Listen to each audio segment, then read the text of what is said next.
Welcome to Trailer Geeks and Teaser Gods. I'm your host, Corey Nathan. This is where you get to speak to the brilliant and creative and sometimes kooky people who make the greatest coming attractions, movie posters, and digital campaigns of all time. This program is brought to you by our friends at the Golden Trailer Awards. It's also brought to you by Brent Allen Hagel. You know him as Trailer VO Brent. And we are brought to you by Make It Universal and Rotten Tomatoes presents Seen on the Screen. I'm grateful to all those folks who help bring the show to you, and I'm grateful to you, our listeners. It really is a privilege to get to share these conversations with you. And today we're joined again by Benedict Coulter, the owner and co-founder of Rebel, and we get to continue our conversation from a couple of weeks ago. Benny, thanks for coming back to share some more of the story. How are you doing? How you holding up? I'm good, Corey. My pleasure. You know, I did think it's appropriate since the last time we talked. A lot's gone on in LA. How are you doing? How are your friends doing? How's the folks at Rebel doing? How's everybody doing? We're doing okay. Everybody at Rebel was fine. We had to evacuate our house. My sister stayed with us on Thursday night, and then on Friday we had to evacuate and came home Sunday night. And we were so happy to be home, and it made me think about all the people who didn't get that luxury. Yeah. I feel really bad for so many people displaced and going through just horrible times. So it certainly gave us perspective, and our hearts go out to everybody who's been affected by this. Absolutely. You know, what I might do is I might put a link in the show notes for resources. If you want to give, if you want to volunteer, there's plenty of places to help out. A lot to your point, the pastor of my church lost his home. Another family with three little kids lost everything. It was just so stark. They sent this picture, and there was nothing of the house except for the concrete steps. It was just And incredible. difficult, so difficult for the kids to comprehend because they don't get it. So Yeah. with our other company, the Brilliant Kid, I posted something on LinkedIn today that we are, we try to make our app totally free, but Apple doesn't allow you to actually make their content free. So we're at 99 cents for the premium content, and I told Mm. people we'll pay, if they get it, we'll pay for it. But we also have 1,000 pieces of content on YouTube, so they can go to our YouTube page and get the kids something to watch just so they get a moment to themselves. It's just try to help out in any way. And then we'll, of Yeah. course, personally, we're going to help a bunch of people. You know, I was going to ask you about the Brilliant Kid a little bit later, but now Yeah. that you mention it, it must be such an interesting exercise because watching, I haven't watched all of them. I'll confess, but I've watched a few of them, and what I imagine it takes on the part of the author is to really get inside the mind of a child and to see through their eyes. When a kid is going through such displacement like this, something that is just unexpected, how do you experience that, and how do you tell a story to help make sense of something that just doesn't make sense?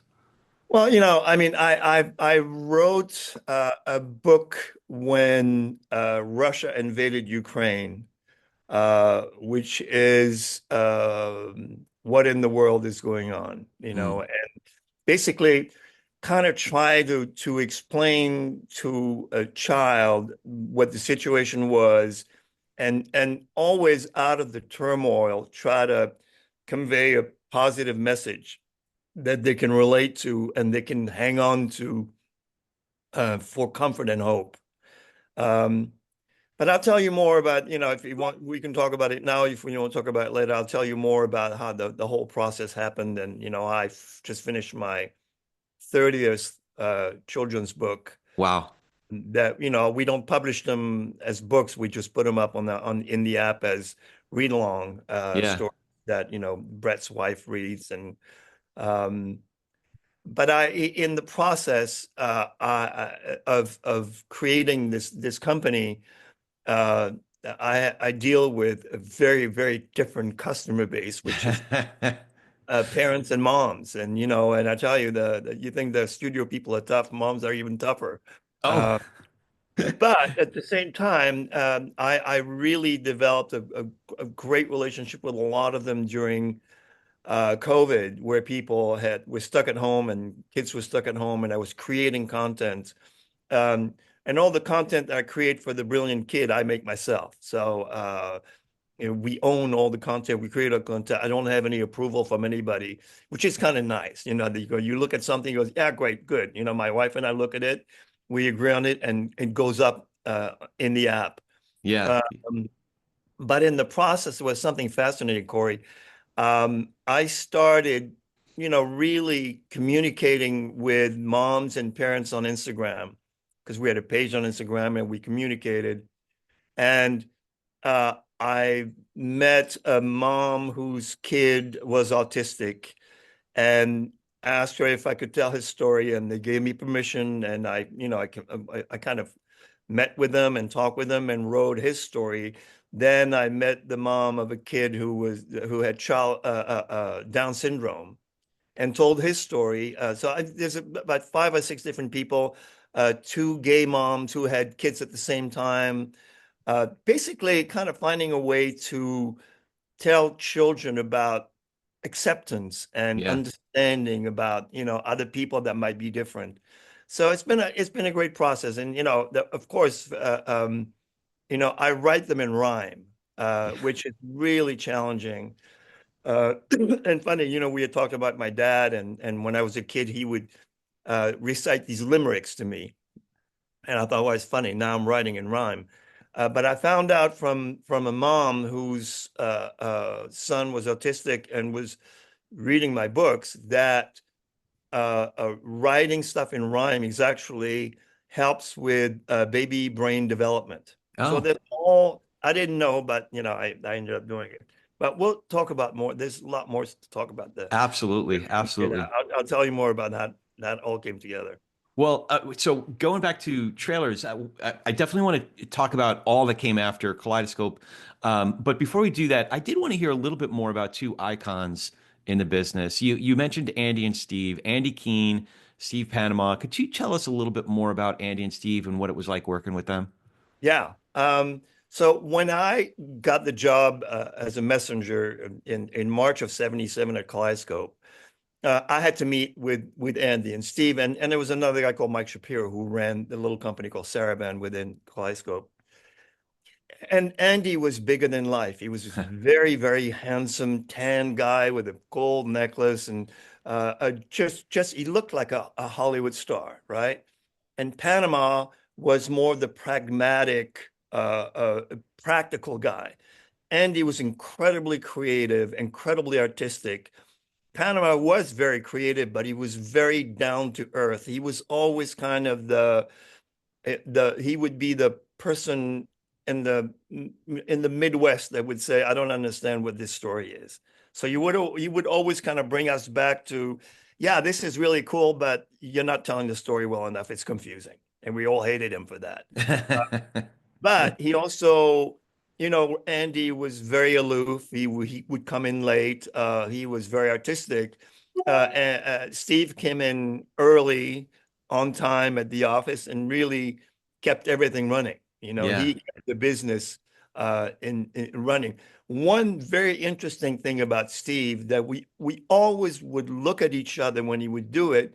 He berated the clients. Oh, He was brutal with clients, and I remember I forgot, there was a meeting where the writer Margie Doppelt and I walked out and says, "How does he get away with this?" They're like, and he says he would tell them, "These are stupid changes," or "This is ridiculous," or "Why are we doing another version?" The other one was fine. He was very strong-headed, um, and a very, very good businessman, and uh, artistically also very astute. And I really butted heads with him many, many, many times because I thought my stuff was great, and he would make changes that, kind of like one of the key things I remember, if he couldn't understand a dialogue line, he says, I can't understand what he says. He said, you got to change this because people will say, hey, what did you just say there? It's like, you got to make sure everything's clear. So yeah. they were, And at the time they were the king of the town, man. I mean, Yeah. this is like, Kaleidoscope was, as I said, before, it was a Rolls Royce. It was the company to work. And there were so many other people that were a part of Kaleidoscope. I know Mike Camp was a part of your career as well after you Mhm. left Kaleidoscope. Yeah. Trugman, Paul Rollins was maybe toward the end of your time at Kaleidoscope and is still active in the business at Mhm. FX now. Who are some of the folks that you remember having an impact, just whether it's on the art of cutting trailers or on you personally? Well, as I said in the previous piece that we did, there was this old union guy, Bill Cox, who kind of took me under his wing and showed me the basics. Um, then there was Jan Bronco, who was an incredible editor, and I learned a lot of stuff from her. Then there was Tom Kennedy, Oh, um, right, Tom who was, Kennedy. and Tom Kennedy and I had a crazy history because we really went crazy together. We Mm. go to lunch and drink and then get high after that, and but got all the work done.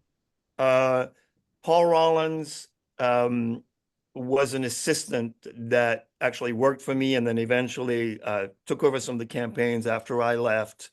Um, there was Greg McClatchy who Oh, cuts that's right. uh, cut some of the most brilliant trails, beautiful trailers.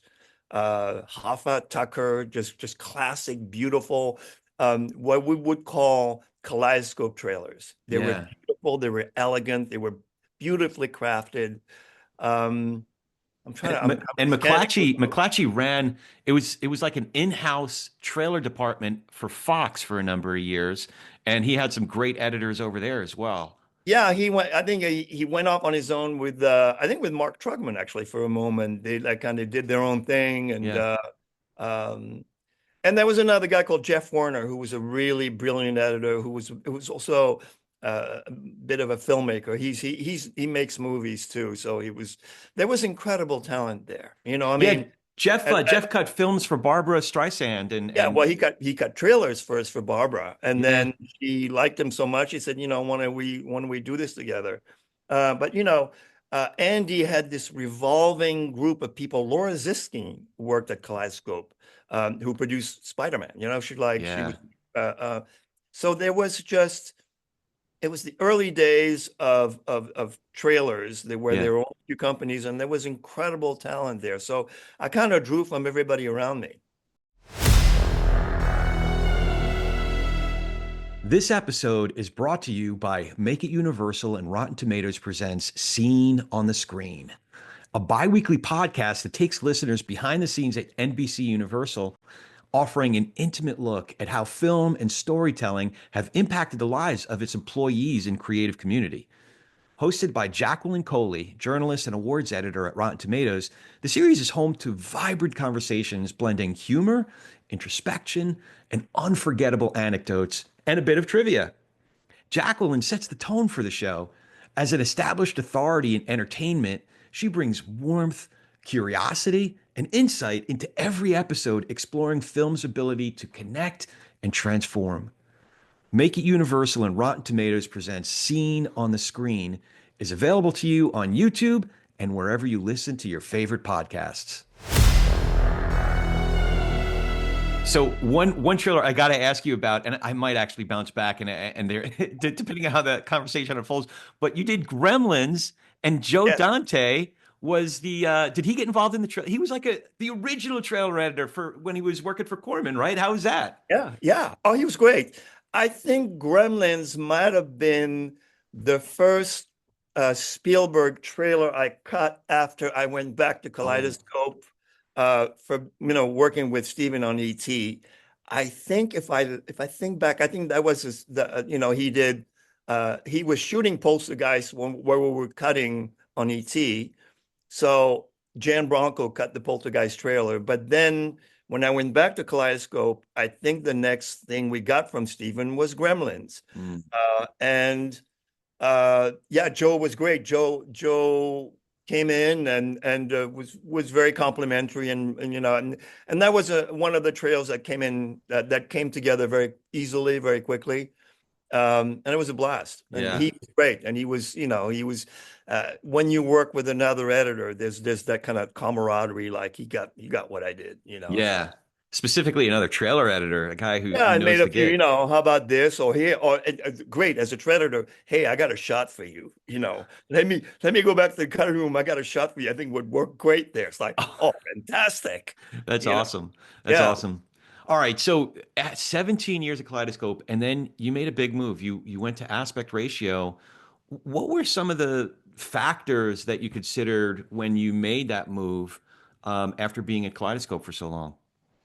Well, Corey, I had probably, I would say, 3 or 4 years before I left. I could have left. I was being approached by everybody. I was getting these offers.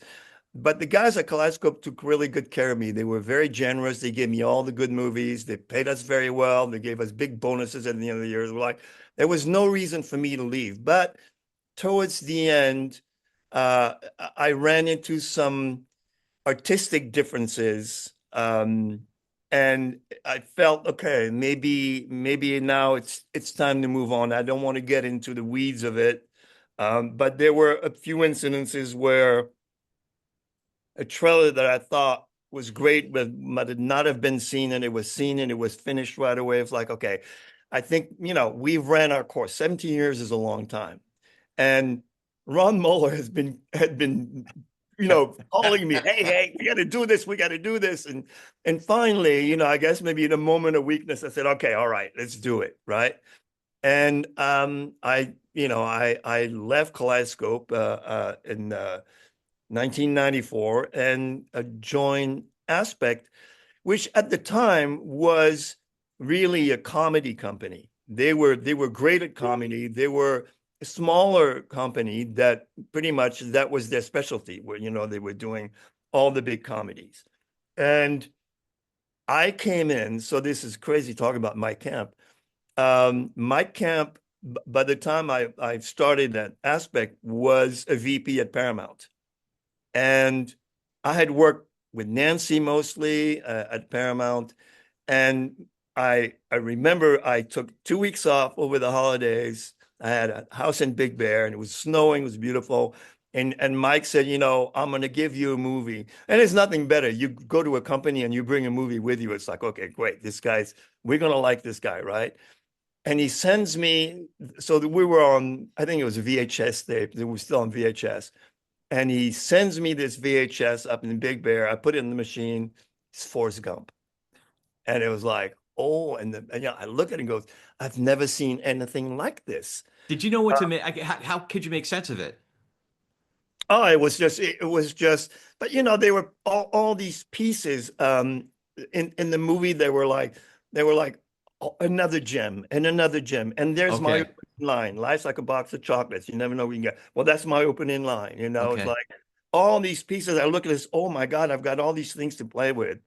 Um, and then Barton Diffie was an assistant at Aspect, and he found me the cue from Enter the Dragon for the end montage, which was perfect. It was majestic and big, um, and at the same time, I had I had everybody at the time. So I had Simpson, Brockheimer, Spielberg, Tony and Ridley Scott, Oliver Stone. So I brought in all that work with me at Aspect, and it exploded. Hmm. It went from a company that was mostly doing comedies to just doing everything. Yeah, so there's a generation of editors that really benefited from being able to work on that stuff. And some of those guys are still really having an impact on the business today. I think Rob and Steve were first coming into their own as editors. Yeah, Steve was Jason, my assistant. oh, is that right? Steve was my assistant, and Rob was an editor. And Rob actually cut Crimson Tide for me, Oh, uh, wow. and it was a great piece. Gene Gamache, um, who is now I think at Paradise Creative, Yeah. uh, cut the opening of The Rock. He did that opening sequence. Oh, yeah. So I was doing a lot of stuff where, they since definitely Brockheimer liked stuff that I did, but I always had another editor that came up with another little piece that I would add to it. Yeah. Um, Yeah. there was Michael Johnson. did half the trailer on Forrest Gump. We used his opening, and I did the whole back end. Um, So uh, the Forrest Gump, was it the 4 minute piece? yeah. How different is it cutting a 4 minute piece versus two and a half minute trailers and teasers? Well, yeah, a 4 minute piece is great because you have a lot more time to kind of spread the story out. You're not going, well, I'm running out of time. It's like what we're going through when we do this thing together. It's like, oh, we have no time left. So you have the luxury to let something play Yeah, without worrying about that you're going, over time. And when I was cutting trails at Kaleidoscope, a lot of the trails were 3.5 minutes, or 3:40. yeah. It didn't matter. So 2:30 became kind of a constraint. At the same time, we had to learn to be more efficient with our storytelling. So that was great. Yeah, yeah. Now, is that something that comes down from the filmmaker says, nah, don't keep this, don't restrain this by doing 2.5 minutes. Give it a little air, or is that something? No, the filmmakers would love having the longer trailers. This was at one point theater owners decided that they want to be able to show more trailers in their theaters, Yeah. so they made us make it 2.5 minutes, so you could play probably another 3 or 4 trailers. No, there was so okay. So speaking of having to make hard choices, the Beatles anthology was added aspect as well. Yeah. Oh man. So This is a okay. really interesting time. It was 1995. Yeah. My father had just died. My brother had killed himself. Oh my And God. I was at the midst of a divorce, right? Oh So there wow. were really, I was not, I was not in the greatest place, right? Yeah. And Ron Moeller came to me and said, "Hey, there's this guy, David Saltz. He was sent by the Beatles. He's going around town getting reels because they need a trailer. They have this 8-hour anthology that they did for a television show, and they want a trailer. And they sent this guy to Hollywood to trailer companies to cut the trailer. Are you interested?" I said, Are you kidding me? Am I interested? When I was a kid, we used to listen to the Beatles. My brother was John, I was Paul. We had made this whole thing. We had a curtain that we opened, and we were the Beatles, right? So they were my idols. And I said, "Are you kidding me?" Absolutely. And he said, "Well, do you have your reel?" I said, "Yeah, I have my reel." And then I think there were a few places in town where the guy went and they got everybody's reel, and then my reel was picked. Well, sure. I mean, you had done Rattle and Hum at that point. You had done Prince, some work with Prince at that point, right? Yeah, So you could yeah, stack the deck, if you will. yeah. There was some musical stuff Yeah. because the U2 Rattle and Hum trailer had really some really really cool stuff in it that Bono went crazy when he saw it. So there was, I definitely had a musical background there that wasn't hurting for from that perspective. So I ended up having to go to London to meet with Paul because um, Paul there was Paul was pretty much in charge of everything. George was still alive. John had died years before. He had died in 19, so this is 94, 95. I John had think, died in yeah, yeah, 1980, right? yeah, 79 or 80, I think. Yeah.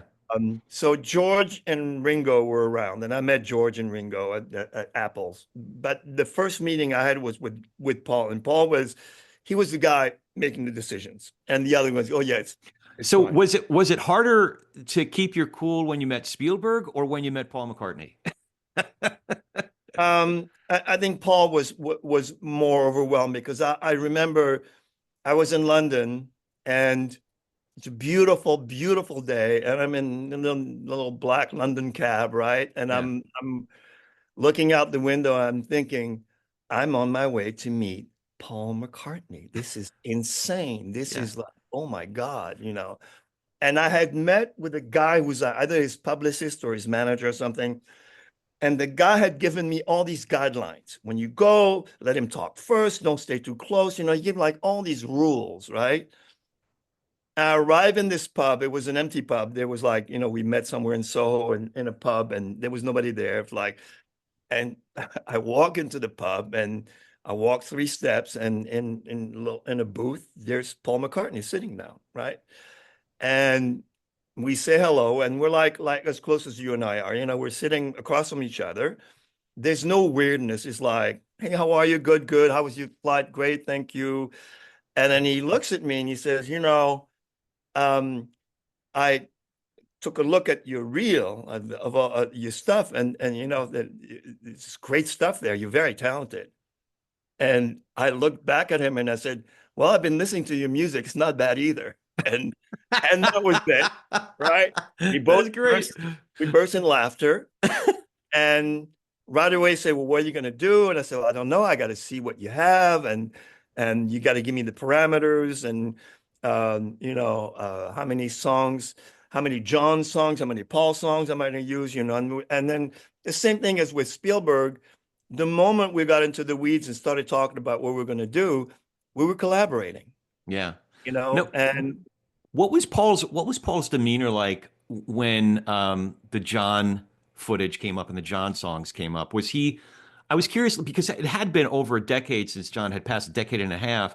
And was there some melancholy there? Was still that competitive drive that we saw like in Peter Jackson's film that came out, or what no, was it no, no. like? I mean, not then, not at all. You know, Yeah. there was this. You know, we were just let's put this thing together, and you know, it was because it was something that they had put together. The other groups had made documentaries about them, and they said, you know, enough. We're going to tell our own story. Mm, So the crazy thing is that through the process, I was given access to like their home videos. You know, they mm. shot stuff on Super 8 and 16, and I was given all that stuff. So I was basically given like a really personal inside look at a lot of their stuff. So you were given the footage from which they made the long documentary. This, I was given the whole documentary, eight yeah, hours. yeah, And then at one point, Paul said, "Go to George's house. He's got some other stuff that I want you to take a look at." So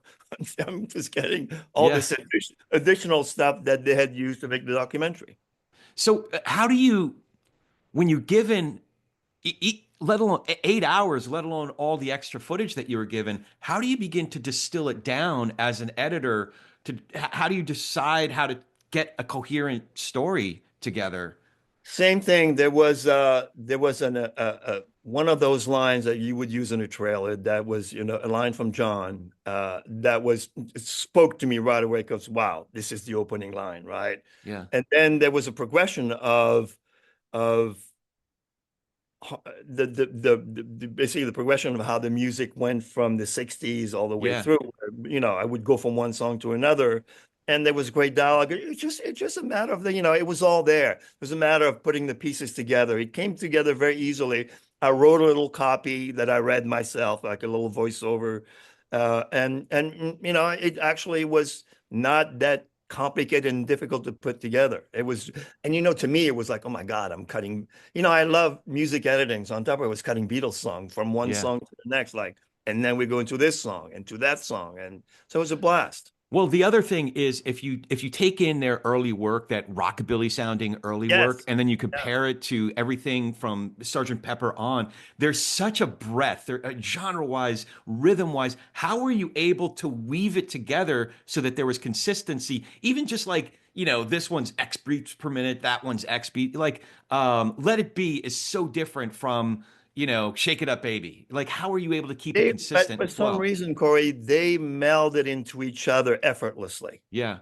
You know, uh, you know, you finish a song and then you have the one riff from Hard Day's Night, bong, you Yeah. know, Oh, yeah, yeah, yeah. okay, you know, or you go into the rhythmic guitar for Yesterday, and they all just kind of they all fit together. Well, listen, they wrote all those songs, so obviously there must have been some chemistry between all, but they all came together uh, uh, in sequence together really easily. It was a blast to put together. You know, I mean, imagine you're putting a piece, you cutting a piece from your all-time favorite band. Yeah, yeah. And when I was watching that, I was thinking, you know what? This one, I really like the VO. The VO really, the narrator really helped that one. And by the way, that was Jim Ladd, you know, who was one of the original guys at KROQ. So it was like another little layer of like one of the most famous DJs is going to read Perfect. that stuff. Yeah, that's perfect. I was talking to Yoakum, and he'll have to correct me if I'm wrong, any of the other folks that were involved in the Bohemian Rhapsody piece.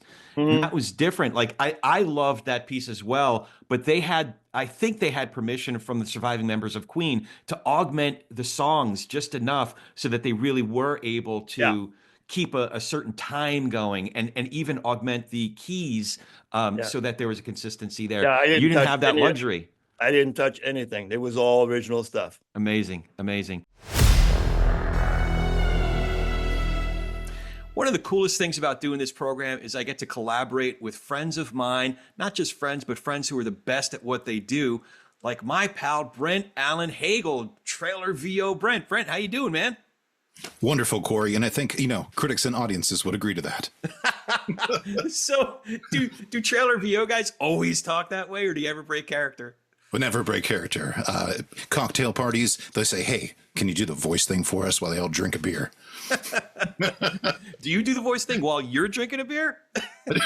I've never tried. I could probably win an award for that. Oh, see, you're already breaking character, man. If we go on too long, you're going to start sounding like Gilbert Gottfried or something. It'll be like this. Hey, yeah, it was the podcast that did it to me. Haven. All right. So before we hit it, we get back to the show. How can folks find you? BrentAllenHagel.com, Brent, Allen, Hagel, Hagel.com on the interwebs and social media at Trailer VO Brent on social media. It's a great follow. Thanks, Brent, and thanks for helping out. And now back to our show. Now, one of the other, this might have been, did the first Oliver Stone, you worked on a couple of Oliver Stone movies, right? Mm-hmm. Yeah, so the first one I think was you were still at Kaleidoscope, right? Oh yeah. I worked on, I think the first one I worked on with Tom Kennedy was Wall Street. Okay.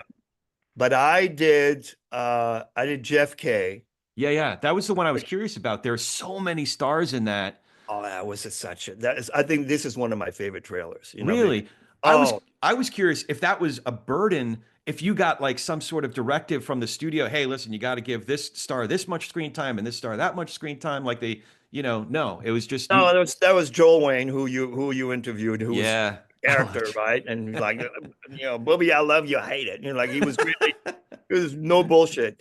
No, he gave me carte blanche and said, do your thing. And it's another one of those where the performances were so amazing. I mean, John Candy, I had never seen in a dramatic performance, and he was amazing. And I had a very, very succinct piece of music. It was just almost like a drone all the way through. And the combination of the color in black and white was really cool. And then with the cherry on top, I forgot who wrote the copy for me. I think it might have been Margie Topel, who was a brilliant writer who wrote the copy for Jaws and the copy for Jurassic Park and, those classic lines. And we had a great copy and we got Martin Sheen to read it. So it was another layer on top of not only were all the performances brilliant, we had Martin Sheen, narrating the trailer. So Yeah. It's one of my favorites. You mentioned Jurassic Park. I got to ask you that. So you used that piece of music. Had they already scored the film by the time you were working on the trailer? No, I think they were in the process, but that was Backdraft, and that was another Universal movie. I thought I heard in the trailer that what's become basically a motif for the movie. Maybe I'm wrong. Maybe the first trailer, the first Jurassic Park trailer was the back end montage was the score from Backdraft. Ah, okay, all right. Yeah. That's funny. It's like that must be a trailer trick. I knew it sounded familiar. I couldn't place it right away though. You probably have ears for it. But the other Oliver Stone movie I was going to ask you about was Natural Born Killers. That was totally different. So I did 3 or 4. All of a sudden, same thing again. I connected with the filmmaker who said, okay, I want him to do my next reel. So I did Heaven and Earth, which was a really kind of a crazy, cool, interesting movie, a Vietnam movie. And then he did Natural Born Killers. And at the time, Oliver was pretty out there. Yeah. He was really, and this is kind of actually this was the moment where I decided to leave Kaleidoscope. And I'll tell you the story, and I hope Steve won't mind if I tell it because I'm going to tell it. Um, I had just really transitioned to Avid. You know, I had fought working on Avid, and finally I was on Avid. I'd be cutting on Avid. And I got this movie, and when I put all my selects together, there was you could see the whole screen. There were like little squares of all the selections, and it looked like it looked like a kaleidoscope. There was neon green and blue and red and yellow, and it was an insane piece, right? And I put together this piece. And I remember I got a piece of music from I think it was a video game or a TV show or something, the most unexpected piece of music you would think of, right? But also there was something really cool. At the time, BLT was at Kaleidoscope. Right. The three of them had left Dazoo, Yeah. and they were going to stay at Kaleidoscope for a few years until they started BLT. And I collaborated with all three of them, and they came up with this idea for the graphics at the opening of projecting the words on the American flag flowing. And it was just, I mean, if you look at the teaser, it was like, this is so weird and cool and different. And I showed the piece to Steve, and he said, I don't get this. What is this? This is not good, you know. And it was crazy cool. And Michael Smith was the client at Warner Brothers. This is before cell phones. So he said, I don't think we can show this. This is not working. I'm going to call Michael and tell him to come later or come, in a few days. Yeah. But Michael had already left. So there was no way to stop him. So we arrived at Kaleidoscope, and Steve said, yeah, we got something, but I think it needs a lot of work. It's not there. It's just, Mike said, well, let me see it. I just want to take a look. And he came up to my room. We played it for him, and he went, holy shit, this is fucking brilliant. This is so good. I got to show this to Oliver. Yeah. And Steve's going, I don't know. No, we got it. We're going to work. Said, no. I really want Oliver to see this. And he showed it to Oliver, and Oliver bought it. It was like, Yeah. I think there were like a few changes in that trailer. So that was the moment where I thought, okay, it was time for me to go, because if it was not for not Michael showing up, he would not have seen the trailer, and Oliver wouldn't have seen it. You know what's funny? I've noticed that whether it's music or certain visual styles or periods of art, Yeah. that my ears and my eyes aren't sophisticated enough. I'm not saying this about Steve. I'm just saying it about my own experience. Like jazz, for example. For me, jazz, I can hear Miles. I can hear Coltrane, but Coltrane gets to a certain point in the development of his music where he goes avant-garde, and my Mhm. ears aren't sophisticated enough to understand Yeah. what he's doing. Right. Same thing with art. I love the Cubists, Georges Braque, obviously Picasso.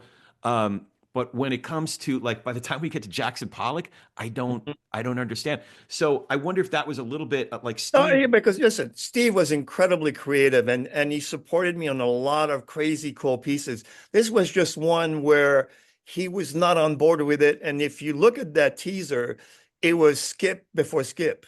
Yeah. I did some graphical shit in there that was insane, with the collaboration of Rick, Don, and Clive, which who gave me just this really cool stuff to work with. So it was a very much avant-garde piece, and it was like, some people like it, some people don't. But at the same time, I love that piece. It's just because, especially the opening, it's just, I mean, I have like 2 frame cuts. It's insane. It's just really, really crazy. Well, what would be crazy is if you have a Dawn Bailey under your roof and you're not tapping into that brilliance. Yeah, That would be crazy, yeah, right? yeah. And it was great having them, because there was another artistic input. There was a great collaboration. I loved working with them.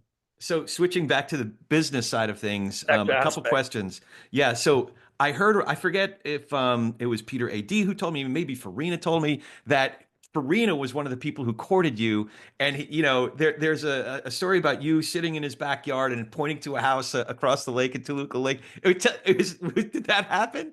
Yeah. So to make a long story short, I had all these movies at Aspect. I got to cut Bad Boys for Michael Bay, who's a first-time director, and rode me on it. Hated the first cut and pushed me. And he said, "I know I've seen your stuff. You can do better." And we got a great trailer, right? And at the very end, I went to Michael's house to kind of put the finishing touches on the trailer. And I was sitting with Michael, and Tony Scott had been telling me that you got to do your own thing. You've got to do your own thing.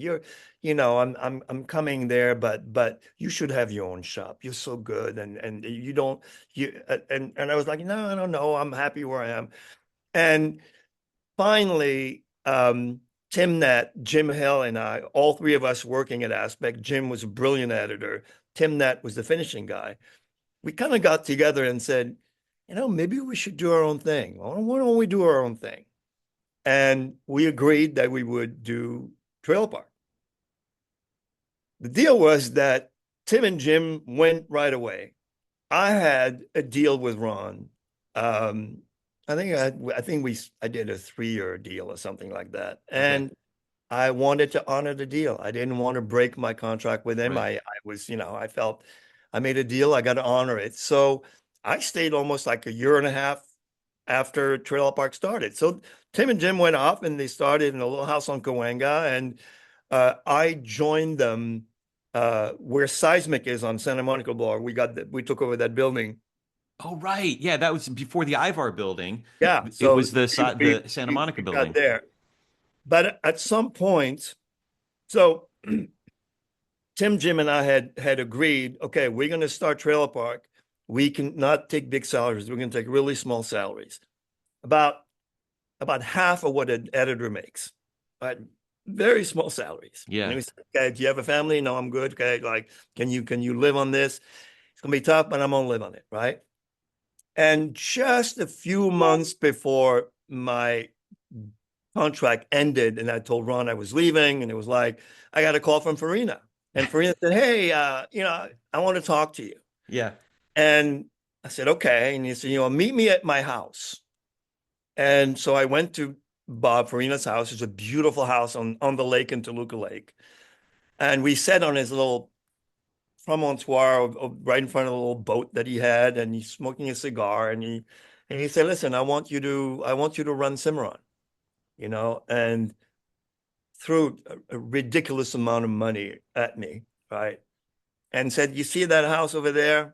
I'll even give you the down payment on that house. He was just trying to make like, okay, I'm going to offer you all this.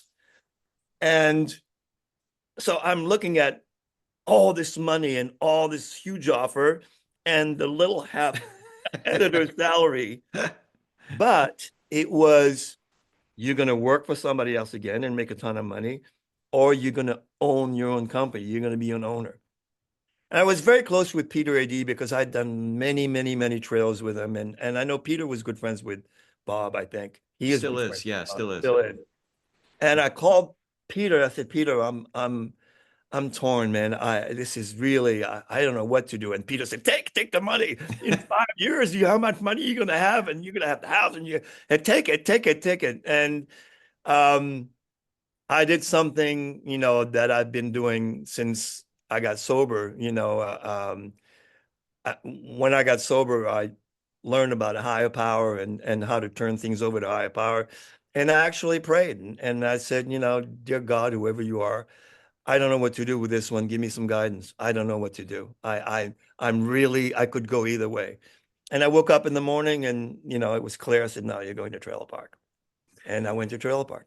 So you were literally betting on yourself, Tim, Jim, that you were literally betting on yourself. Yeah. And it was, listen, you can see all the people who started their own companies in the last few years. It's a great adventure. It's a trip. And when you make that leap, you never look back. But the leap is scary to make. That's why a lot of people don't make it. Yeah. Yeah. I have short memory. I have amnesia. So I have, I've started companies and Currently either own or a majority partner in four. And I never learned the lesson. I look back like, each company 3 to 5 years in, I always say to myself, man, if I knew how hard it was going to be, I probably never Yeah, wouldn't have started this damn yeah, company. true. I am so excited to share with you that Trailer Geeks and Teaser Gods is now brought to you by the Golden Trailer Awards. Having just celebrated a wonderful GTA 24, there are many exciting developments we'll be able to share over the next year, including a documentary about the trailer industry that Monica Brady and Evelyn Brady Waters are producing. They shared a little bit more about that when they came on the show a couple weeks ago. They're producing it, and there's plenty of other news about the World Trailer Awards and much more. I'm just thrilled to be collaborating with such wonderful people like Monica and Evie, and I'm grateful for their support in bringing this program to you. Just make sure to stay plugged in at goldentrailer.com for all these exciting developments. That's goldentrailer.com. And now, on to our show. Before I forget about Aspect, had Bob and Ron, had they already sold the company by the time you left, or were they No, planning? no, they sold way after. Did you learn from their transaction? Because you ultimately sold. We'll talk about this, but did you learn from their transaction, and what did you take from that? They sold after us. They sold way after us. Wait, Or maybe wait. or maybe they did before, but no, it was our deal was very different. We basically we learned from Mike and Barbara, because we were partners with Mike and Barbara on Picturehead, and so we would get together and talk about it, and then they sold to Omnicom, and Tim and I we had already bought Jim out. At one point, I think it was in 2000, Brockheimer came to me and said, "Listen, Benedict, I love you. You do great work, but if I'm going to give you more stuff, and I got tons of stuff, you guys got to get bigger." Mm, And Tim, Jim, and I sat together, and I said, "Okay, I've got a big wave coming here. We got to get a lot more movies and a lot more work." And Jim said, "You know what? I just it's too much. I don't want that kind of a life. So won't you guys buy me out?" So we bought him out for a nice amount of money, and we bought the building on Ivar, and we went from, I think it was like 7,000 square feet to 45,000 square feet. yeah. Thinking, okay, are we going to be able to? First, we thought we were going to rent half the building. We filled the whole building, Yeah. and we added all these things. So that's how it I'm, ju- grew. I'm jumping ahead a little bit because one of the things I did want to ask you about was those early days of Trailer Park. If you look at some of those first hires, and correct me if I'm wrong, but I think Tommy Gargoda and Mhm. Muggleby, Mhm. Sutherly was pretty early on, wasn't he? Sutherly was Yeah, a and protege Sully of was one Jim's. of the first ones. Yeah, yeah. Yeah. You had some Tom, legends. Gargoda was the first editor there. He was there with him when I joined. And So it's when I funny see, because Tommy, we had this conversation, Tommy and I, when I finally arrived. So they had been together for like a year and a half before I arrived. yeah, And Tommy was already a star, and he was, they had already done Dumb and Dumber, similar and background to you, by the way. He was a rock and roll musician. yeah. Yeah. But Tommy said to me, he kind of looked at me like, "Who the fuck is this guy?" He things like he's a big shit and all that. And then, Tommy's like, "Who are you, and why is that important?" yeah, yeah. Well, why is he so important? Why are they, like, why does he have the big room and all that? And then I think I brought Armageddon with me, and I cut a trailer on Armageddon. And I remember Tommy walked in my room and he said, "Oh, you're that guy. You're that guy that does those trailers." And That's we kind awesome. of like, and we said, "Okay, That's kumbaya." great. And then we were very, very close. And Anne was with you guys for a while. She's like the glue that keeps everything And together, isn't she? mom was the office manager, Yeah. so, and we were crazy. I mean, we were like, we played every Friday night. We had band, Tommy played the guitar. Jim played the drums. Charlie played the bass, and we jammed every Friday night. Oh, wow. It was a That's great awesome. time. It was a wonderful, wonderful time. So that's interesting because, I've spoken to a few people, and I'm curious what your take is, that started companies from scratch and had this little tiny band of people that were doing something really special, and then Mhm. took these companies to a whole other level, Yeah, hundreds of people. yeah, And oftentimes I'm talking to that person who is one of the founders, and they have this warm feelings. Really, they look upon those days when it was just scrappy kids trying to figure out how to do it with such fondness. Was Yeah. that your experience? But you seem to enjoy yourself when you're at the top of the TV Guide building too. Listen, I really enjoyed the journey with Trailer Park. Tim was a fantastic partner. Tim was an amazing businessman. He was also an amazing comedy producer. He was, I think, the best comedy producer I ever worked with. He was really great with comedy. Um, but he had a vision of the business. He was really smart. And he also made my life very easy. A lot of stuff I didn't want to really bother with finance and books and all that. And he took care of all of that. He like took that off my, I said, just do your thing. So he was a fantastic partner. Um, it was a great adventure when we moved to the Ivar building. I remember there was a store up on Hollywood Boulevard that sold mini motorcycles, and we bought like 10 of them. We were racing the motorcycles. We were a bunch of crazy kids. Yeah. And probably we're in charge of things that we probably shouldn't have been in charge of because we were handling $100 million movies and but having fun doing it.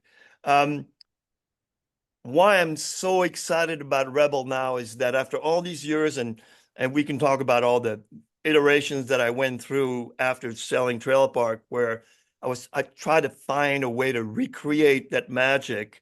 And it happened with Rebel, where again, a small group of incredibly talented people, and we're having the time of our lives. So it's happened again, 30 years later. I do More want than to ask you about that, but there's a couple other things about your time at Trailer Park, and it sounds like it started happening at Aspect, is that instead of being the mentee, having mentors, you were clearly becoming the mentor, and you not identified and then nurtured talent that are now absolute legends in the business in their own right. Yeah. Obviously Nick comes to mind. Bill Neal, you worked very closely with as well, right? Yeah, so so New Wave was kind of like a picking place for us. We when we were on Santa Monica Boulevard, we hired Charlotte Herness, Oh, who is a brilliant editor. yeah. And I remember she cut the first piece for Fast and Furious. And I remember saying, "Yeah, that's not going to make it to that's one and done on that movie." Well, was I wrong, right? It was like, and she cut. So this was this elegant, beautiful English girl cutting kick-ass pieces. You Yeah. think, okay, a guy cut this, right? And she was brilliant editor. And then when we moved to Ivar, we hired Bill Neal, and Scott Bramlett worked with Bill Neal closely. They kind of worked as a Oh, team. right. And Scott came Scott over as Bramlett a was a producer. producer. Yeah. And to Scott's credit, Scott said to me, by the way, there's a kid back at New Wave that you might want to talk to. His name is Nick Temple. He's an assistant. Oh, he And was just he was an assistant at he that was an point. assistant at New Wave. Mm. And Scott said to us, you should take a look at this guy. So we eventually hired Nick Temple. And Nick, I remember because I just saw Nancy Gallagher and we talked about it. And I gave him a movie that Nancy had. It was an Angelina Jolie movie about, she was a volunteer somewhere in Africa, or she was so Nick cut this piece together. And I remember going in his room and sitting down because, oh, okay, here it is, and he plays it. And I'm just like, oh my God, this guy is brilliant. You could tell by just the way he had composed the piece and put everything together. And he was just, he's just an amazing editor. I mean, listen, he just beat everybody on Superman. He probably beat 40 editors. Oh, man. Had you seen anything on his reel that you got No, from New Wave no, like, that was kind of a hunch. We kind of like, Bill said, yeah, he's pretty good. It's like yeah. we said, okay, we were just hiring, at the time it was just an assistant rate. I don't think it was very expensive, and it was worth the shot. But there were a bunch of people at Trailer Park that were brilliant. Yeah. Billy, Oh, Billy Michelle. That was, I have to give Tim credit for that one, because Tim was the one who went after Billy and Michelle, who worked at HBO in New York. And he said, these two editors, let's bring him. And then Brett Wynn, yeah. I forgot who else it was. Ron Cohen was part of Brett Wynn, Ron Cohen, and Yeah. there was a small group of them that started the broadcast. Yeah, Um, so they came in, but they came in from Studio City, and yeah, they were great because they were used to, Carrie Sachs was the third, I yeah, think. and they Yeah, were used to working really, really fast. So yeah. they have great turnaround, and they adapted really well. So we had this incredible team of editors, you And don't know. forget Adam and Brad starting your print division, right? Yeah, so when we were, we were like slowly expanding. Amanda Levin joined us. The guy who was doing all the Nickelodeon, Nick Wakefield, sorry. Nick Wakefield. So Nick Wakefield was doing all the Nickelodeon stuff and all that, and great stuff. Yeah. So, and I was still cutting, you know. So we had a pretty amazing team. And there's so many editors that I forget all of them, but Yeah, incredible team. Ellie also was incredible. She cut the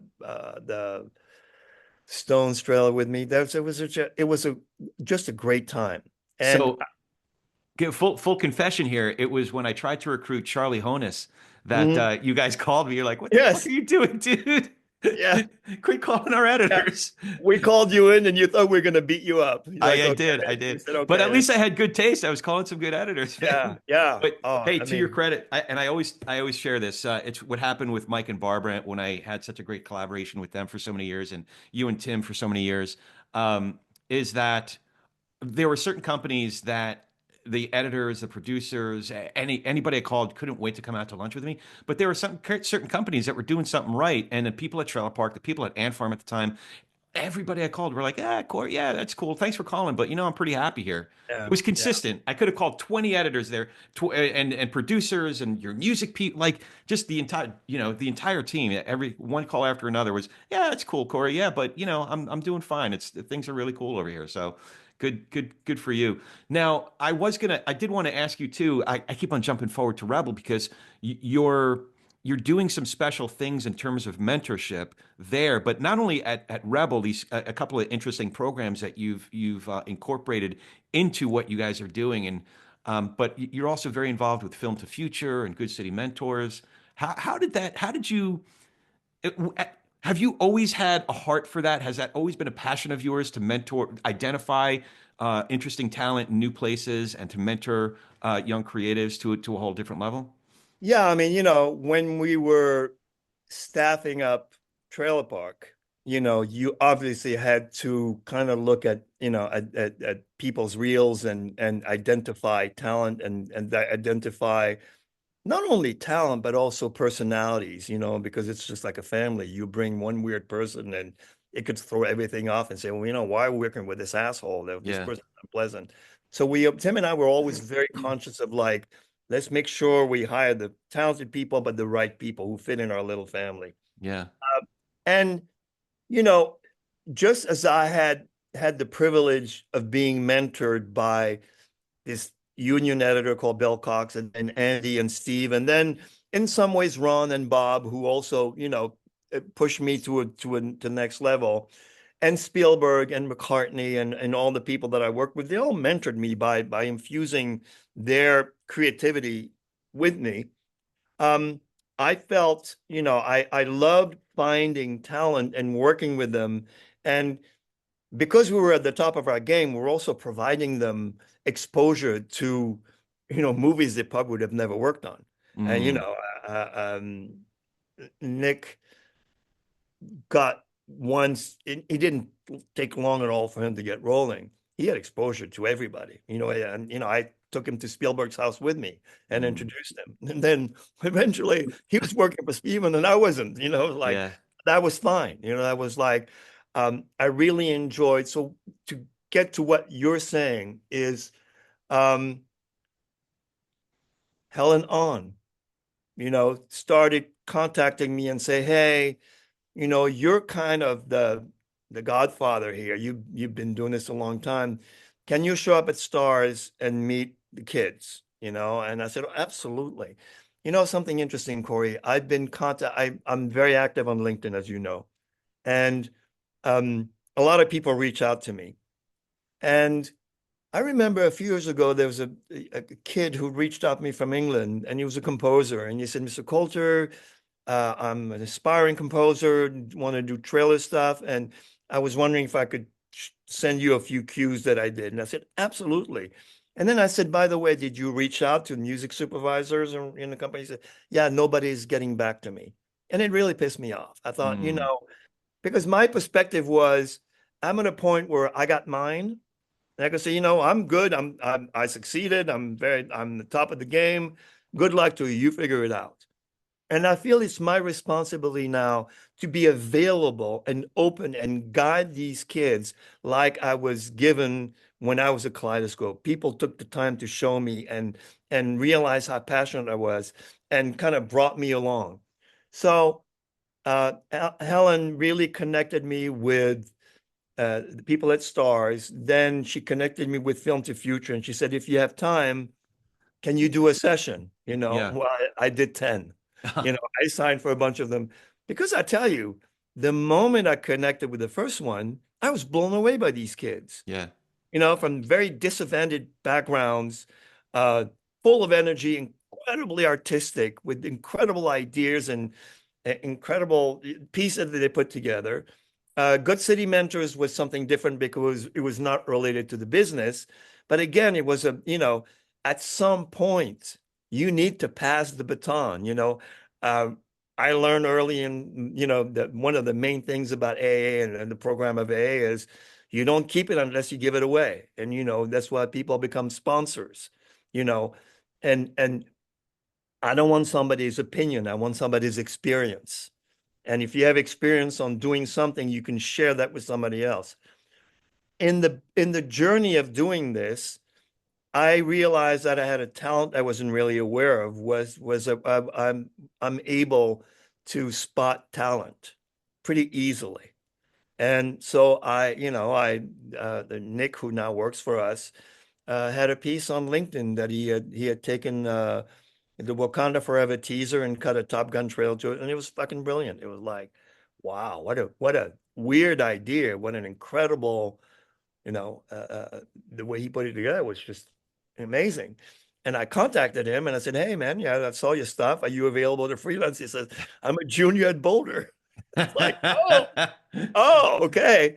And I said, can you intern? And intern with us 3 times, and he was great, and we hired him.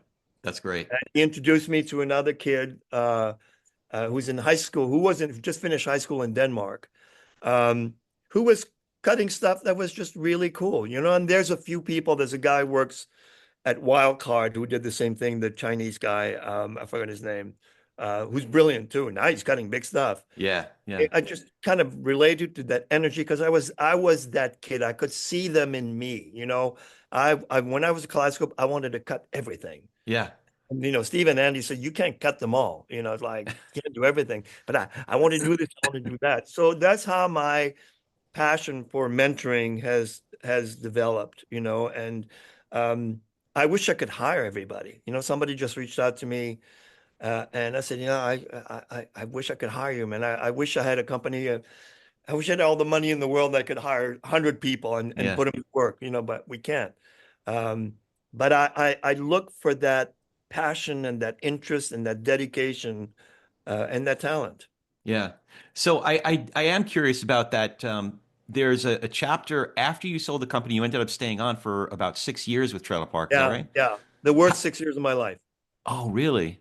Yeah. Interesting. Why do you say Oh, that? actually, maybe there's another year when I worked with the two brothers where The two that brothers not to be actually mentioned, right? that actually topped it. Oh Uh, God.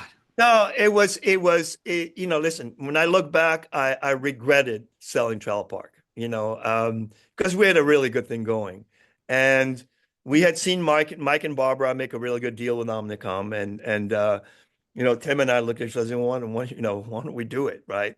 And I think it was the lure of the money, where we had a really good thing going that we shouldn't have let go, and it hurt a lot of people because the people who came on were bankers, Hmm. and they were bankers really only interested in revenue. Yeah. kind of like everybody does, kind of likes to talk about the flash of Hollywood, oh yeah, we're working on that movie, and just won, agency of the year. But at the end of the day, Trailer Park was a piece of a fund that was 5 to 7 years, as private equities do. They get investors, they give them return on their investment, and then 5 to 7 years later they sell it, but they couldn't sell it. But what happened to me was, I went from it's my company, I do whatever I want. And my brother-in-law had shot something, and I was editing, and they said, "Well, you can't do that. You can't cut for free." It's like, well, what are you talking about? But it was not my company anymore, Corey. Right. I couldn't say anything, and I was given an office in the corner, and like I was kind of like, they would bring in people, say, "Here's Benny, the one of the founders," and I was kind of slowly pushed aside. I was like, it was just kind of like here he is, in his office. Yeah. And Matt Brubaker took over, and he did very well for a while until he was pushed out. Yeah. And now there's more stuff going on now. So it was a great lesson. It was a great lesson of, if you have something great, don't let it go. Hold on to it, it was very challenging. I remember we had meetings, we had ops meetings every month when they would come in from Chicago and look at the books and say, you got to get more revenue. We're not at the number we're supposed to be at. So like, there's nothing worse than trying to chase a number. I'm not in the business to chase numbers. I'm in the business to make art and cool stuff, and trailers that other people go, wow, this is really cool. I remember one of the guys said to me, "Why don't you call Tony Sella and get a couple of more movies from him?" And I said, "You know what? Why don't we get on the call? I'll put the phone far from your ear because he's going to yell so hard you're not going to know what happens." It does not work like that. It is such a different business. You're not selling widgets. That's not what this business is. So I endured the 6 years. I did the best I could because I also cared for everybody who was there. Yeah. But I would imagine you learned a lot from those 6 years, not just those 6 years, but your year on the client side, refinery, ammo, statement. There was something that you learned from that transition period before you did really crystallize. Yeah, so Rebel. when I was just about done, and then Stephen and Kathy called me. I was like on my car Friday night, and they said, we have a movie we need your help on, The War Horse. And I said to Stephen, I just left my office 2 days ago. I'm not at Trailer Park anymore, so I'm at home. And I knew, because Stephen was so obsessed with security, that there would be no way he would have me work from home. Well, they set me up at home. And the consultant on the movie was Barbara Glazer. So it was like really odd. It was really weird. Oh, and Christine was heading Christine was heading DreamWorks. Yeah. And there was a guy called Tom Sherrick, who was kind of he was the uncle that we all loved. Tom Sherrick was the best. And I had a monthly lunch with Tom. It was like almost like a therapist or something. It was like I would shoot the shit with him, and he was so wonderful. And I remember telling to Tom, Tom, I'm done now. And he says, I'm not quite sure what I'm doing now. I think I have this kids company that I want to do. But he goes, wait. I'm really good friends with Bob, and they need somebody. They're looking for somebody. You should meet with them. And I had worked for the Weinsteins for when they were at Miramax, and Amanda was my client. And I had done many trailers, and they were horrible, right? They were horrible clients. They didn't pay, and they complained. And like, but for some reason, Corey, I was intrigued, right? When somebody meets somebody that says, I know they're a bad person, but I can make them better. It's like somehow maybe I'll change them, right? Yeah. But for me, there was something very intriguing. I had never been on the studio side. I had worked all my career had been as a vendor. And I thought, I want to try it. I want to try it. So I did, and you were part of the adventure, and it was horrible as I expected. Although Bob, as unpleasant he could be at times, was also, him and I became very close. And there were a few things that happened in his personal life where I was there, and I stayed up all night one day with him when he was really going through difficult times, where for some reason, we actually created a bond, and I would say I want to do more stuff with Harvey. He said, no, you don't work with Harvey. You don't want to work with Harvey. So he was saving me from Harvey. Yeah. Oh, it was a really, really odd relationship, not unsimilar to the relationship that I had with my alcoholic father, who was Mm, nice one day and abusive the next. So yeah. that was familiar. So Um, I'm not ready to tell this story on air, but off air, I got to tell you a little bit of the backstory there because Tom Sherrick was involved as well as Jeffrey Amer. May yeah, I they remember Jeff Amer, and they offered him like $3.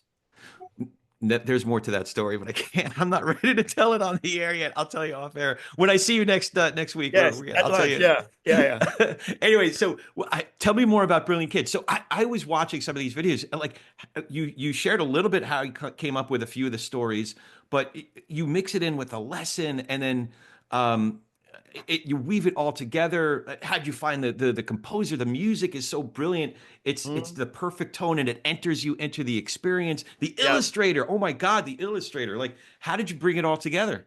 So when I finally finished Trailer Park and the year after, so there was a little window where, my wife had the idea.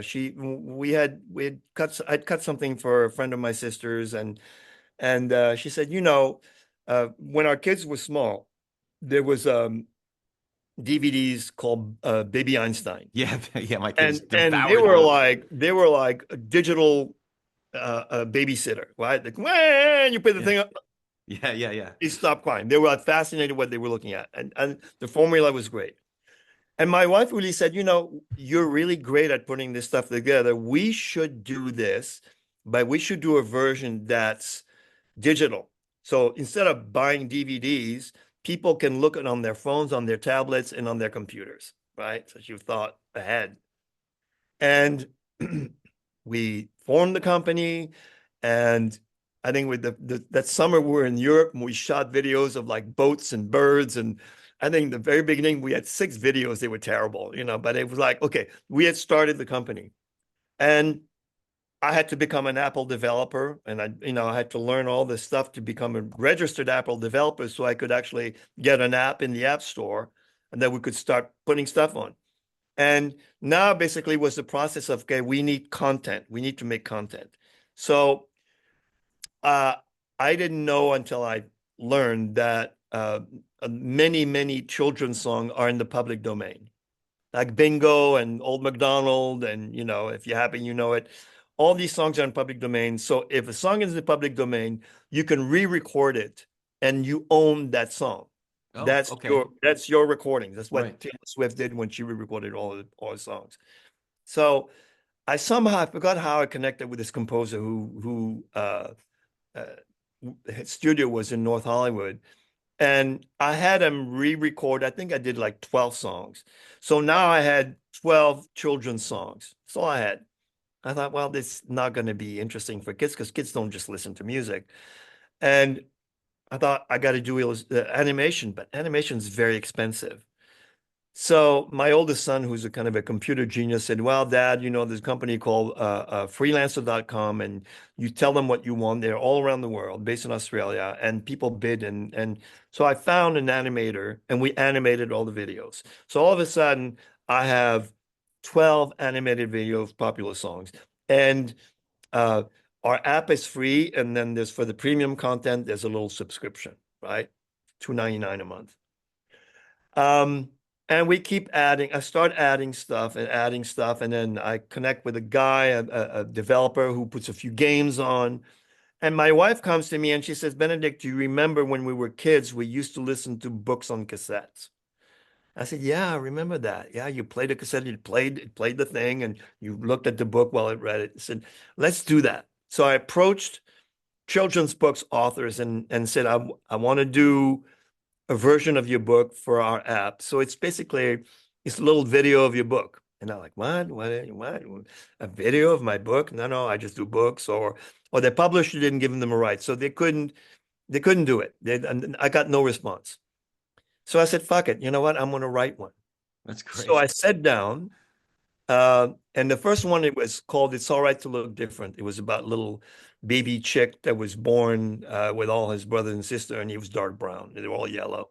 He was dark brown. So it was a story about looking different and about bullying and feeling different, with a moral of the story at the end that at the end the wolf comes, he's going to kill them all, and the little brown one diverts them, and they hide, and he saves their life, and they realize he's okay. So there was like, see, sometimes you got to look past the collar. So do So you start with the lesson and construct a story, or no, start I read the story. So you write this the story and then read you the story. you tailor it for And a towards lesson the or a end of the virtue? story, there's like a conclusion that's, in the end, there's a moral. Like, we're all different, where love is important, blah, blah, not judging. So I wrote the first book. He's, so then I needed to illustrate that book. So my son says, look on freelancer.com. I go on freelancer.com. I found an illustrator in Spain, Salvatore Ferrando. Never talked to him, never met him, never even texted him. We just communicated on email. Yeah. And he put together, I saw his stuff and I liked it. And he put together my first book. And we put that on in the app. And then again, no traction. So I said, fuck it, I'll write another one, which was nothing like sharing, learn how to share with other kids. Yeah, I watched that And, one. so this is something that I want to share about because it's very dear to me. And it's something that was really a revelation.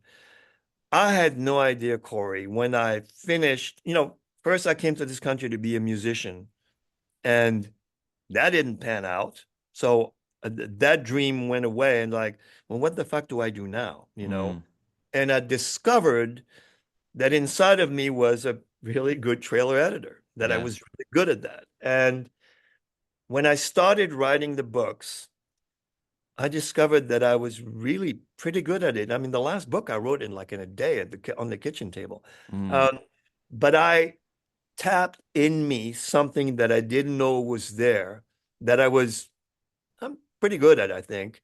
Um, and that I've said this to people, cutting trailer really fills my heart with joy. Writing these books fills my soul with joy. mm, And it's a very different adventure. Because on top of it, it's my stuff, and when yeah. I'm writing this, when I start, I am looking at a blank page, a blank piece of paper. And the words come along. And again, I think it's a gift from above. All these gifts that I have are not mine. When I got cocky, I thought I was a really, the best editor, I would get stuck. And Yeah. then I'd Yeah. go, okay, all right, all right. I get it. Okay, I get it, not me. Uh, but I tapped into something that I love doing. Yeah. So, um, I'm up at 5 in the morning, and I do the Brilliant Kit from 5 to 9:30. And then at 10 o'clock, I start the Rebel business. Yeah. So, I'm usually up at 5 too. So if you ever get writer's block and just want to hit somebody up, just text me or something. By the yeah, way, so I'd be remiss if I one of the elements that really brings these stories to life is our friend Pam Levine. How did you yes. find Pam to do the narration? So, putting together the elements was okay. So I've got the black and white script that I wrote, and I handed over to the composer. And this is brilliant composer who now lives in North Carolina, Rick Ballantyne. And him and I have communicated. He knows exactly, we like, this is like freaking frack, right? Yeah. Knows exactly. And he's a amazing composer. So he writes the music, and at the same time, I send the black and white script to Salva in Spain, and he puts the pages together. First, he gives me a black and white sketch, and then we go on color. And I said, okay, well, I can't read these. What I need, and that was one of the things that was very important. I need a welcoming mom voice, and um, of course, I had become friends with Pam when I was working with Brett at the refinery, and Yeah. she's a wonderful person. She's a great actress, and she's just a wonderful human being. And Have you I, seen her I one act play her yes, one woman yes, plays? oh Brilliant yeah, stuff. they're great. So I asked her if she would be interested, and I said I would pay her, of course, and she said yeah, and she has read all 30 of the books. She's on, she's the voice of the books. It And is the perfect voice. and she nails them, and it's warm and welcoming, and it's like, so the package is really interesting. It all comes together, and it's so much fun to put together. Yeah. And the last one I just wrote really literally in a day, and it had a different ending that I had to rewrite because it was it's all right to dream big, and it was about this little black girl who wanted to be a ballerina, and at the end of the story was you can be anything, you can achieve anything, you can even become the president of no. Oh Okay, man. so let me change that, let me Yeah. rewrite the last few pages, and so I changed it a little bit, but um you know it, I just wanted to tell you a little bit also about the time between so creating the Brilliant Kid, and then I kept getting calls from filmmakers, and Tony and Tommy when he was at Sony. I need your help on this. You got to do on this. So there was, I think it was like 4 or 5 years where I was kind of a wanderer. Like at first I went to the refinery. I talked to Adam. I said, I live down the street. Maybe I can work with you guys. I'll bring the movies. I'll get a cut of what I bring in. And, get me an office there. I'll work with you editors. And that was fine. And then, I brought in big, big movies. Oh no, first before that, I connected with Scott at Ammo. That's right.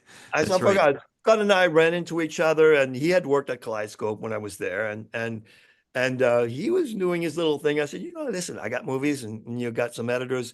Why don't we? So we connected together, and Scott was a wonderful guy, but he was never around. Uh, So it was like, he yeah. was either skiing or he was in Napa. I was like, and I'm working at 2 o'clock in the morning. Goes, what the fuck am I doing here? This is insane. Right? So I left there. So that didn't work out. Then I did the thing with the refinery, and I think I went to Brad and Adam on point and said, listen, we should talk about some kind of partnership or something, because I'm bringing a lot of stuff. And they said, no, we're good. So it was like, well, maybe this is not going to work out. And then I ran into Glenn Garland, Yeah. who had Statement. It was just print. Our kids went to the same high school, like we run into each other at the high school. And we talk, and we said, hey, we should do this together. We go to Massey. Massey's, great idea. And I do a stint with Glenn where basically Statement became the AV company, and there was really no, the print was not just doing the same, and there were differences, and I, being an editor, I wanted to take better care of the editors, and we ran our course, and Max Maurice and I said, you guys want to do a company? And they said, fuck yeah. Yeah. So it took a few years, and it's a really good lesson for everybody to learn that it doesn't come overnight, that gel that doesn't happen. But after those few years of trying to figure out, and this doesn't fit, all of a sudden I partnered with Max and Maurice, and Max is just, you'll meet him next week. He is just the perfect partner. Yeah. This guy who's very even keeled, very, and when I was working with him at the refinery, it was the same thing than when I worked with Nick Temple at Trailer Park. He was ready before everybody. I'm like, he says, hey, I got something to show you. And I go to the other editors, like, I'm still looking for music. It's like, what? Yeah. He already had a cut, and his cut was far superior from everybody else. That's great. That's So, great. working with him is just such a pleasure. So I'm back, Corey, to those early days at Trailer Park. We have a small group. We work remote, but we get together. We have a Monday morning Zoom meeting, and then we get together once or twice a month for breakfast. Okay. So we can all see each other. Yeah. So that's kumbaya. Of course, we have the holiday parties and all that, but so we're not all remote all the time. We see each other. And it's the greatest, most fun, small group of people, incredibly creative, who is competing against the largest companies in the business. Yeah, no, and it's I mean the creative is definitely there, but you're doing it differently to address both the needs as well as the challenges of today's business that are unique to today's business that weren't as pronounced as recently as 5 years ago. So I give you guys a lot of credit. A lot of folks are looking at what you're doing primarily creatively and saying, "Wow, they're really doing some good stuff." But also, What I've learned is that, you do not need to have an aircraft carrier to be able to take care of business. We handle a large volume of business with a small group with a much less overhead. mm, And we've expanded into home entertainment, social and digital, all the expansions that you expect you need to do to grow as a company. At the same time, being small and not being burdened with, I imagine a lot of the competitors I know the rents, paying $1 million a year in rent, yeah, you know, yeah. paying $20,000. Whoosh. You Sheesh. know, I love it. I love it. so So, I've learned really a way to do business in a really practical way, with a lot less overhead. And I've said this to people, financial freedom is artistic freedom. If you're not burdened with a gigantic overhead, you have the freedom to really not have to work on shitty jobs because you need to pay the bills. there's such wisdom in that. I remember that at my most, what looked like my most financially successful, meaning we were doing the most revenue across a couple different companies. Mhm. Um, I also had the greatest burden. There was one day I remember waking up one day and I'm like, I owe $100,000 before I even take a shower this morning. Yeah, yeah. You know? I remember it was overwhelming at Trailer Park when I looked at the amount of people that we were depending on us, and I looked at the number that we had to generate every month to cover everybody with the health Yeah. insurance and this and the 401ks. And, I remember Greg, our accountant, Yeah, Greg Golden. I remember Greg. Greg Golden, I still sign the checks every Thursday. Some reason you hold on to things like, okay, you just went from 20 to 400. Why are you signing 400 checks every day? Yeah. But it was something I like to do. Like I like to interview messengers. I Yeah. always interviewed the messengers. It didn't matter how big we were. And Greg had a game at the end. Like we got to like over 100. Yeah. He would hand me the check to sign. And he goes, "What does this guy do?" I said, "I don't know." Oh man. And so I realized, okay, we're too big. I don't even know some of these people. Greg I told love, me Greg told me that Trailer Park was more profitable with when it was like 10 to 12 editors than it was when it was at like 30, 35 editors. well, this is the whole point. We're Yeah, we're we're more profitable at Rebel than we were at much bigger at Trail Park. interesting. Because we're really, I mean, when we started, it was just three of us and we were just doing everything. I might have to have somebody like Patrick from New Wave or who was at New Wave 10, 15 years ago, or Greg or somebody just to have a really candid talk about the finances of the business and how they've changed. But what's interesting is I thought today we were going to wrap up in about 45 minutes and do the rest of the story. And here we are. I think we're going on an hour and a half already. Oh So my God. Oh my God. And listen, the problem with me is I love this so much I could talk about it forever. When I did I did a little thing at Chapman with Jim Frederick, and I think Jim at one point said, "Okay, we need to stop now," because I was kept going on and on. Yeah, no, it's good. It's good stuff. And so many folks have been asking me about some of the stories from Kaleidoscope and your own trajectory and like what was in your mind when you were making some difficult transitions and how you managed. So I'm glad that we covered so much terrain. I'll give you another shot to take a crack at me to turn the tables and see if do you have any questions for me? Yeah, how are you doing these days? I mean, it seems like you really embraced this adventure. I mean, you've done a lot of episodes. How are you enjoying this? I'm so glad you asked because doing podcasts, it reminds me of when I was late teenager, early 20s in New York doing theater in these literally 25-seat houses. Hmm. There was something alive about it. And I did some stuff on stage, but I quickly learned that I was better as a producer than just about anything. So as a producer, I just loved being a part of it. I did love being on stage. I said there were a few plays that I ended up writing, but also as a producer, and you know this as the owner of a company, sometimes you're like, you get to pretend you're the boss, but what it really means is like, oh crap, nobody's here to clean the toilets. I better go clean the toilets before Yeah, opening, yeah, you know? yeah, But yeah, I didn't mind because we were doing Chekhov, we were doing Shakespeare, we were doing yeah, Tennessee yeah. Williams and Odettes, and doing having conversations with these and telling the story of our industry, um, by telling the story of the people who are the industry has reminds me of that of how Mm, alive it is, and how wonderful it is to share these stories with others, whether mm. it's a couple of our shows get, I just found out that we're in the top 1% of podcasts in the Wow. entire world, Yeah, all great. genres, not just our own genre. Yeah, yeah. So a couple of our shows get a lot of numbers. This one is much more niche, but because there are folks that really love trailers and other folks Mm, that are in the business. right, right. So it doesn't matter if it's a few thousand or a few 100,000. It's we're sharing these stories and having candid, intimate, personal conversations and allowing others to sit at this table with us, and that's really Mm, special to me. I can't get enough of it, man. I that's fucking love good. it. Listen, there's one more thing I wanted to share about, and you can use it if you want, if you, I really leave it up to you. Um, as we talked about it earlier in the first episode, and it's something that I'm very open about, and that I'll also extend to other people.